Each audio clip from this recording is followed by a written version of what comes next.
Hey guys, welcome to Codename Epic's Off Topic. We're your hosts, Kerbykidd. And this is Black Superman. And today we're talking about AvX Round 4 and also AvX Versus number 2. So, what did you think about Round 4? Round four was really good, and I think it's finally like pushing the story forward because before, up until this point, we've just had a bunch of fights, which is cool, but the story wasn't going anywhere. It was just a bunch of fights. Now the story is actually moving forward. The Phoenix is almost here. You know, everyone is like coming to the penultimate point where they're having to make their decisions. I thought it was really good. Yeah. And by the way, there will be spoilers in this episode, so yeah. And by the way, I did just use the word penultimate. Right. Okay. So if you haven't read it yet, there should be 2 codes appearing right here. So you can go download it, read it, and come back. I like this one. Unfortunately, the X-Men look like villains, and they're not helping the whole "everyone hates us" thing. No, they're really not. I mean, they're making a lot of really stupid decisions here. Reading people's minds, trying to control people, backstabbing, pretty much putting the entirety of humanity at risk because you think, for some dumb reason, that an unstoppable force of nature is going to somehow translate over to mutant kind being helped. Because it's worked so well for them before. Right, it always works just so well. I mean, Jean Grey died twice. Yeah. I mean, it's. I mean, even in this in round 4, you see the Phoenix just destroy a planet, probably by accident. Yeah, it kicks the crap out of Thor also. Yeah, it beats Thor, but like while they're fighting, just destroys the planet. That's not going to help mutant kind. I don't know how that relates at all. You just got lucky that the thing the Phoenix happens to like was a mutant. Well, in history, I guess, you see a lot of people do really stupid things based on desperation. And to a certain degree, mutants are desperate now. I mean, there used to be thousands of them. They've been wiped out. And they're beginning to, they've become pretty much psychotic because they're following Scott Summers, So they're crazy. Yeah, and it's really for no reason, because all mutants are humans born with powers. Yeah, he acts like there's no. That. Yeah, he acts like there's no more human beings. Dude, they're still humans. In fact, humans with powers probably give every day, but don't be mad just because there's no one being born with powers. Well, but people can be born with powers. So I mean, it's almost as if what Magneto wanted to do in the first X-Men movie, where he makes the machine so that he can turn everybody into mutants. Mm-hmm. It's almost as if they've come to this conclusion that they're going to take the Phoenix and they're just going to turn everybody into mutants, and then therefore they won't be alone anymore. There are 500 people 300 people on an island that belongs to them. They can make as many mutants as they want. Well, I think because of what what's her name, Scarlet Witch did during House of M, I think she made it so that there's no more mutants being born as well, which is the problem. Because if he was just making more mutants, that's easy. So kill Scarlet Witch. No, I think she's already done it. I don't think killing her would fix it. I'd do it anyway. Yeah, on principle. I would try it. I mean, the worst that can happen is it doesn't work, but right. At least she can't do anything else. Right, but I don't see how the Phoenix might help them other than pointing a giant gun to the planet's face. You will let us do whatever we want, and that doesn't work. And then when the whole planet blows up, you go, well, maybe it was a bad idea. If you're alive to see it. Summers always lives. I know. it's like the major. It's like he sucks, but he's like a cockroach. He never dies. He needs to die. But yeah, the X-Men are villains. I mean, they're doing stuff villains do. I mean, they're hiding in a Hellfire little safe house thing. Yeah. You're in a Hellfire club, dude. Like, reading people's minds, taking over the world, trying to use an unkillable force of nature. That screams, I'm a villain. Yeah, and in the meantime, Wolverine, last issue, decided to kill her. Hope actually comes to him. And so he decides against killing her, but he does turn her over to the Avengers. So Wolverine, still shows he has a little bit of a heart here, because frankly, I figured he would just see her and cut her head off. That's what I would have done. I mean, that would be the smart option. it would have.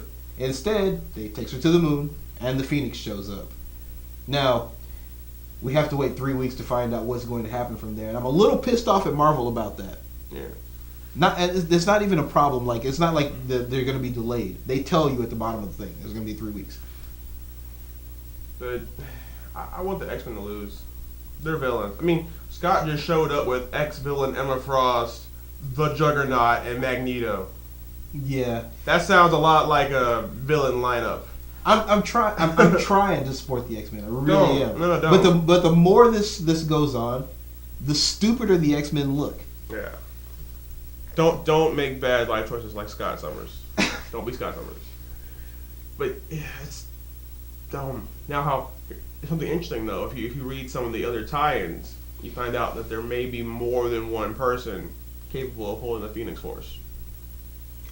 That's actually very bad. Yes, because currently the next Iron Fist in training, which is some red-haired chick, I guess the Phoenix loves red hair, also seems to be experiencing this Phoenix explosion randomly. Great. So that could mean one of two things could happen here. Either we kill Hope and then there's another Phoenix out there, or we could end up with two Phoenixes. That's fine with me. That's really bad for the world. But it's cool for us. It is cool for us. I mean, I'd like Scar or Bruce Banner to get the Phoenix Force just once to see just how bad it would be for the world. Okay. Because they had a hard time killing him on a normal day. Especially Scar, who decided he would be born. Yeah. Like he wasn't born. Like his mom got killed. He was protoplasm, and then he just decided he wasn't gonna die. He's like, no. And Death was like, oh, all right, go ahead. Yeah, so I mean, just give that kind of power to Scar, it'd be over. It'd be totally necessary. But he would probably be able to control it. Probably. I think not any Hulk. I think Hulk, Son of Hulk, and maybe not Green Hulk, Red Hulk maybe because he's just crazy. They could probably control the Phoenix Force. Because I think the Green Hulk would have no problem controlling the Phoenix Force. Because the whole alternate things inside of him try to take over control all the time. Yeah, well, there's also that. But it's just a matter of how many times have we seen someone take over the Hulk and the Hulk eventually goes, you know what? No. No one controls the Hulk. And it really just boils down to it's like, nah, I'm over this now. Yeah. Yeah, so, I mean, the Phoenix might get him to destroy one planet. But eventually... he'd probably enjoy it. Yeah. But until somebody said, hey, you're being controlled.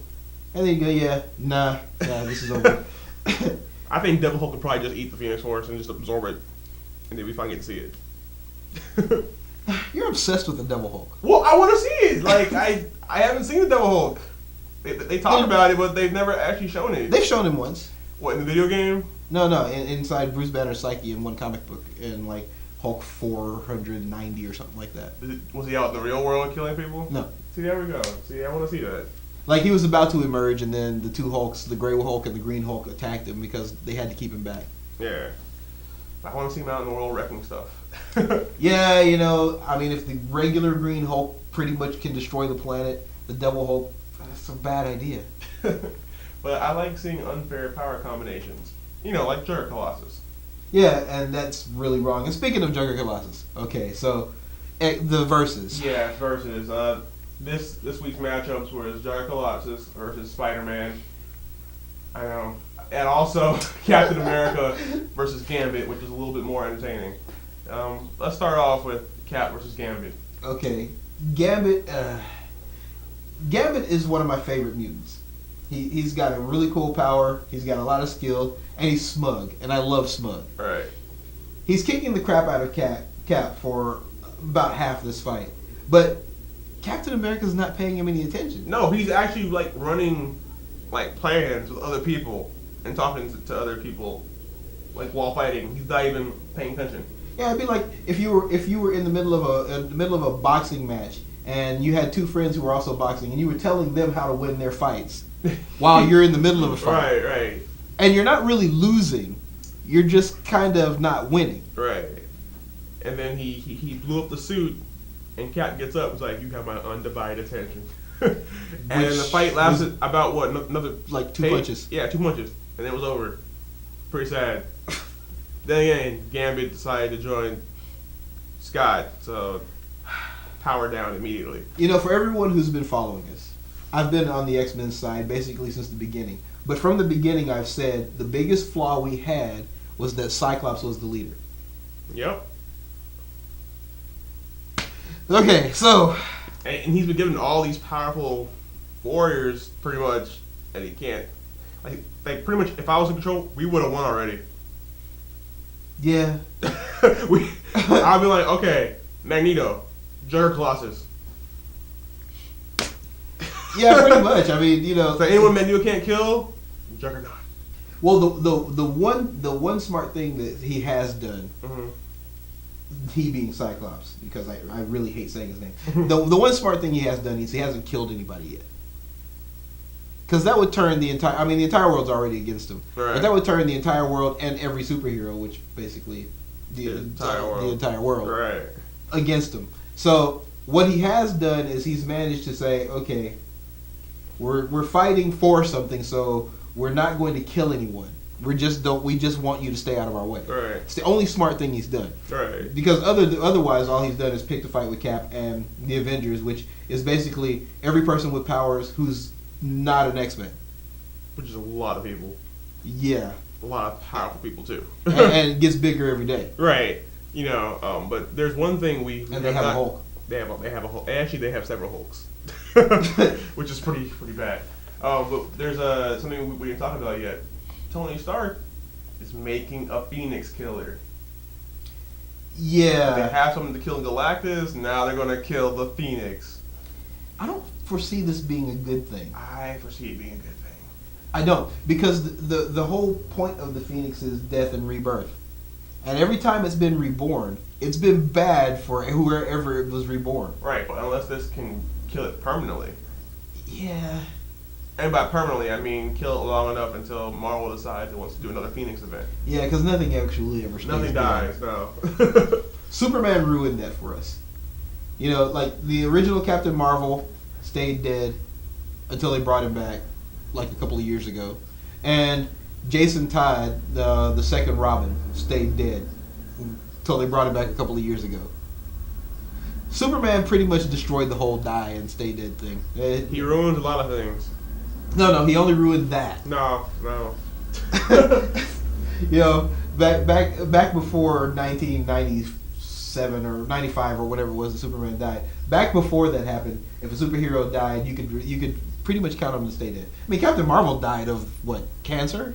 Really? Yeah, he died of cancer, and then now he's back. Wait, Captain Marvel in Marvel or Shazam? No, Captain Marvel in Marvel. Oh, yeah, alright, I don't care about that guy. Yeah, the Kree guy. Alright. Yeah, he died of cancer. Really? Yeah, he died of cancer. Okay, wait, so they've discovered how to travel faster than light, teleport, deal with like the undead, travel dimensions, but they can't solve cancer yet? Really? Yeah, but they couldn't cure cancer. And so then he got brought back because someone went back in time before he died of cancer and brought him here to our time. But then why didn't he just die of cancer? die of cancer? Unless maybe in our time they figured out how to fix it. But we haven't. Of course not. So. But maybe the Kree have.